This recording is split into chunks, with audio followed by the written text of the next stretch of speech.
Welcome to the review of the movie Chiranjeeva, acted by Raj Tarun గారు and directed by అదిరే అభి గారు.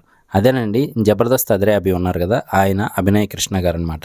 ఇక review అలాగే story కాన్సెప్ట్లోకి వెళ్ళిపోతే కనుక, హీరో గారి తండ్రి గారు చిన్నప్పుడే చనిపోతారనమాట. సో అప్పటి నుంచి కూడా మొత్తం బాధ్యత అంతా హీరో మీదే పడుతూ ఉంటుంది. సో ఏదో రకంగా పైకి రావాలని కష్టపడుతూ ఉంటాడు.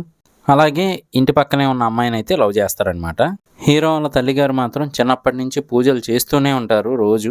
ఇక్కడే ట్విస్ట్ ఏంటంటే, హీరోకి పవర్స్ వస్తాయి. మరి ఆ పవర్స్ ఎలా వచ్చాయి, ఎందుకు వచ్చాయి, ప్రాణాలు తీయాల్సిన యముడే ఆయనకు ఆ పవర్స్ ఎందుకు ఇచ్చాడు, మరి చేతిలో రూపాయి లేని సిచ్యువేషన్ నుంచి ఆల్మోస్ట్ కోటీశ్వరుడిగా ఎలా మారాడు, ఆ పవర్స్ని ఎలా వాడుకున్నాడు, ఇదంతా కాన్సెప్ట్గా తీసుకెళ్లారు. కాకపోతే సినిమా చాలా స్లోగా వెళ్తూ ఉంటుంది. అక్కడక్కడ ఒకటి రెండు సీన్లు ఓకే బాగున్నాయి అనిపిస్తుంది, కానీ ఓవరాల్గా అయితే మాత్రం ఒక షార్ట్ ఫిలిం చూస్తున్నట్టు, ఒక స్లో మూవీ చూస్తున్న ఫీలింగ్ అయితే వస్తుందన్నమాట.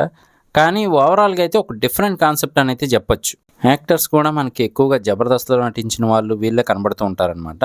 అలాగే మూవీకి మైనస్ ఏదైనా ఉంది అంటే కనుక, మ్యూజిక్ చాలా చోట్ల అసలు డైలాగ్ రావాల్సిన దగ్గరేమో మ్యూజిక్ వినబడుతూ ఉంటుంది. అలాగే హీరో బ్యాక్గ్రౌండ్ మ్యూజిక్ కూడా అంతగా సెట్ అవ్వలేదని అయితే చెప్పొచ్చు. కానీ కాన్సెప్ట్ అయితే కొంచెం ఇంట్రెస్టింగ్గానే ఉండేలా ఉంటుంది.